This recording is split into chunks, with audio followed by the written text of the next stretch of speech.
Picture this. You are cruising down the highway, music up, not a care in the world, and then it happens. That bright orange glow flickers to life on your dashboard, and your stomach drops through the floorboard. The check engine light. Maybe it is steady, maybe it is flashing. But either way, your brain instantly starts doing math you cannot afford. So you do the responsible thing. You drive straight to the nearest shop, you hand over your keys, and you watch some guy plug a scanner into your dash and squint at it like he is reading a death certificate. Then he turns around and says the words that have drained more wallets than almost any other phrase in the automotive world. P420, catalyst efficiency below threshold. And before you can even ask what that means, he is already writing up a quote, and the number at the bottom of that quote is $1,500 to cut your catalytic converter out of the exhaust and weld a new one in. You feel the heat rise in your face. Your car will not pass inspection. Your registration is about to expire. And this one little code, 4 characters on a screen, is somehow going to cost you a month of rent. You walk out to the parking lot, sit in your driver's seat, and stare at that orange light feeling completely powerless, because the shop has all the knowledge and you have all the bills. But here is what that mechanic did not tell you, and what the entire repair industry is praying you never find out. In a huge percentage of cases, a P420 code has absolutely nothing to do with a broken converter. Nothing. And the tool that proves it costs about $25, or in many cases, is handed to you for free at the parts store counter down the street. Let me show you exactly how everyday drivers are walking away from $1,500 quotes by spending less than the price of a pizza, and why the shops are furious that this information is getting out. The dirty secret starts with understanding what a P420 actually is, because the mechanic deliberately let you believe it means clogged. It does not mean clogged. P420 is an efficiency code, and that distinction is the single most important thing you will learn today. Your car has 2 oxygen sensors bracketing that converter, one upstream before it and one downstream after it. The computer watches how those 2 sensors behave.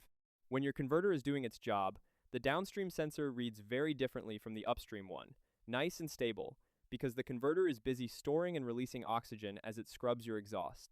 But when the downstream sensor starts mirroring the upstream sensor too closely, the computer shrugs and assumes the converter has stopped storing oxygen, and it throws the P420. That is the entire trigger. A pattern. A comparison between 2 cheap sensors. And here is the part that should make you angry. That exact same pattern gets thrown when the downstream oxygen sensor itself is old, lazy, and giving false readings.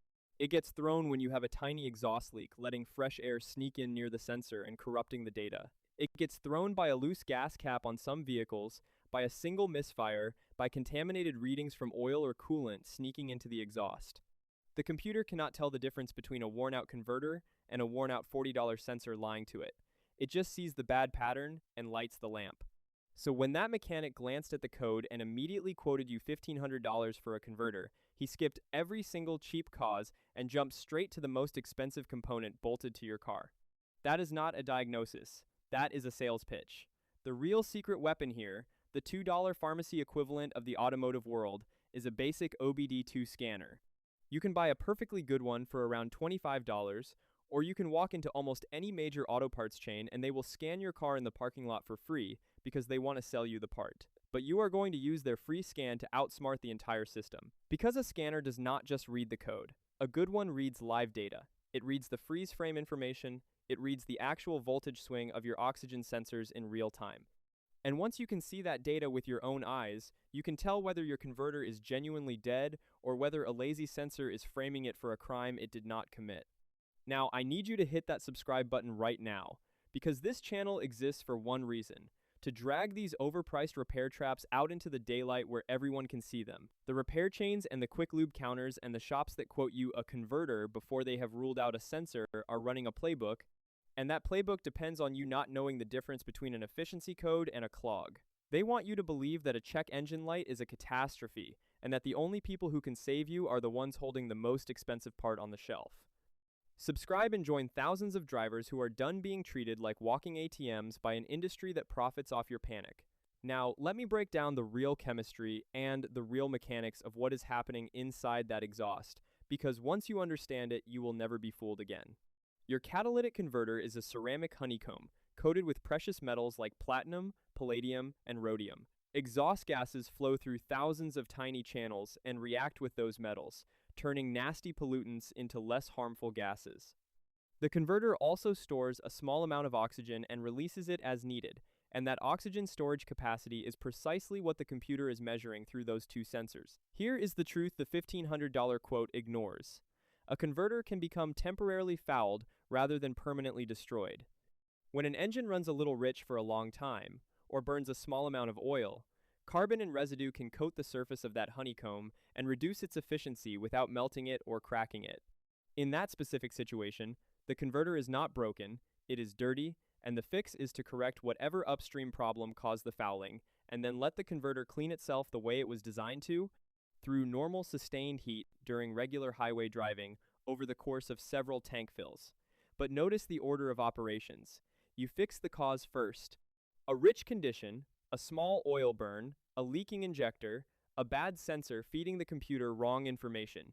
You solve the actual problem, and then the converter recovers on its own with miles and heat. What you absolutely never do, and I cannot stress this enough, is try to deliberately blast your converter with extra heat to burn deposits off, because the ceramic substrate inside that converter has a temperature limit, and if you push it past that limit by dumping excess fuel or oxygen into a hot converter, the honeycomb sinters and slumps and the precious metals clump together and the whole thing melts into a solid restriction. That is how you turn a marginal code into a genuinely destroyed converter and a real $1,500 bill. The internet is absolutely full of dangerous tricks, telling you to pour this or that into your tank to torch your cat clean, and every single one of them is gambling with the one component you cannot afford to cook. The honest path is the boring path. Diagnose the cause, fix the cheap thing, and let normal driving do the rest. Now let me tear apart the products and the quotes that are draining your bank account. First, that $1,500 cut and replace quote. A huge portion of that number is labor and markup, and an even bigger problem is that it is often solving a problem you do not have. If your converter is throwing a P420 because of a $40 downstream oxygen sensor, then replacing the converter does one of two things.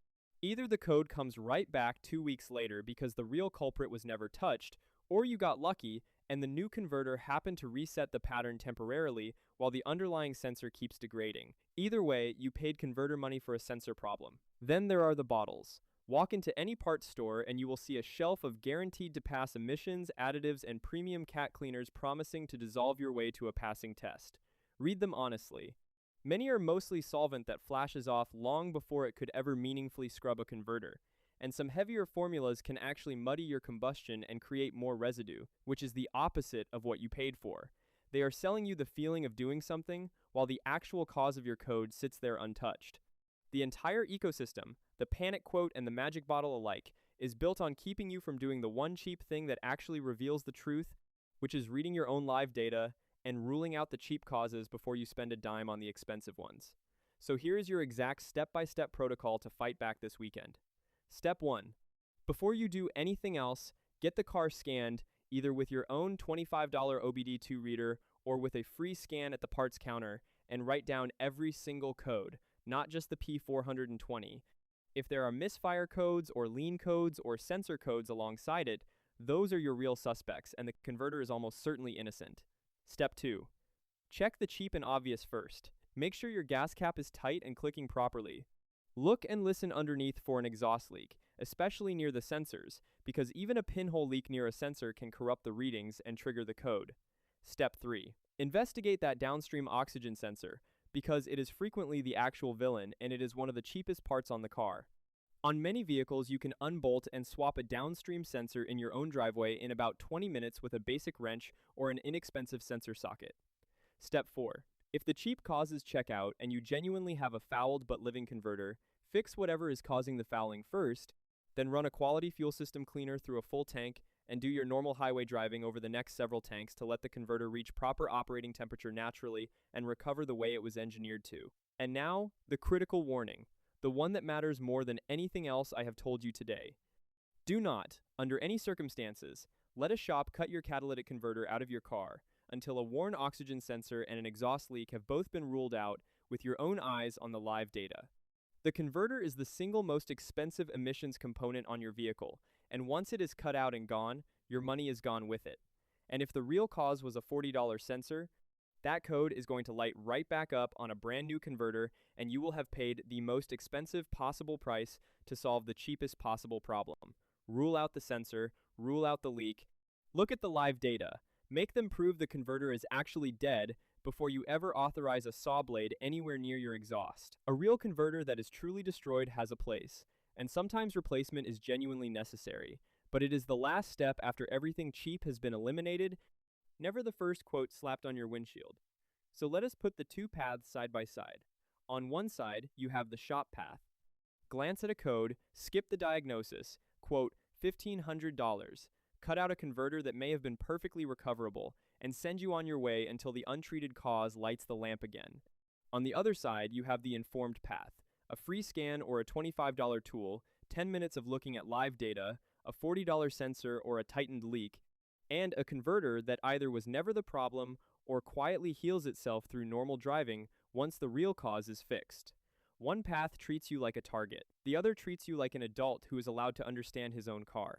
The knowledge is the whole game here, and now you have it. So if you know somebody staring down a check engine light right now, somebody about to hand over $1,500 because a mechanic said the word converter in a serious voice, share this video with them today before they sign anything, before they authorize a single cut, so they can walk into that shop armed with the truth and keep their hard-earned money exactly where it belongs, which is in their own pocket.